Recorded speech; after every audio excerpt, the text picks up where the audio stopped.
Hi welcome to my mini blog. तो आम हठात प्लानिंग कर राम मंदिर जावाई एमती बस रे बसी पड़ू देन ये महाराणी बांधिगला से ऑटो चेंज करके आसवाक पड़ा। देन आसी सारा आम ये राम मंदिर पाखे आसिक पहुँच जाइलु। पहुँच सारा आम चप्पल को साइड कर नहीं आम राम मंदिर दृश्य ये टाइप किसी पाग भी से बहुत बढ़िया तापर आम 3 जनकर तो एमती किसी नटखटी चलता। तापर आम राम जी को दर्शन सारिके आसी सारू।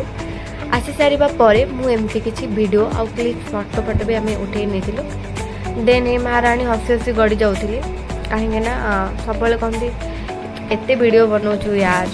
तापर से पड़ू आम बाहर को आसी सारापर आमर बाहर किसी एमती दृश्य देखा मिलता जमी छोट छोट पिला रामकर अवतार नहीं कृष्णकर मु बहुत सारा कैप्चर कर पारनी। देन आम खावाई बाहर जाइलु आ बहुत जोर भोक भी लगुला। सका किसी ब्रेकफास्ट ही कर देन आम ब्रेकफास्ट करने खोजिलु किंतु पाइलु ना भल किसी ब्रेकफास्ट सेमती किसी मिललानी।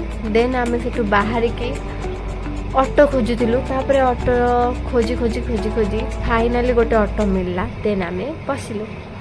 बसी सारिक आम से बाहरलु। आम ए कुआड़े गलु कौन कलु मुझे आपको पार्ट 2 रे जनइबी। से मो वीडियो को आप लाइक और सब्सक्राइब करने को जमे भी भूलबेनी। रही bye bye tata see you.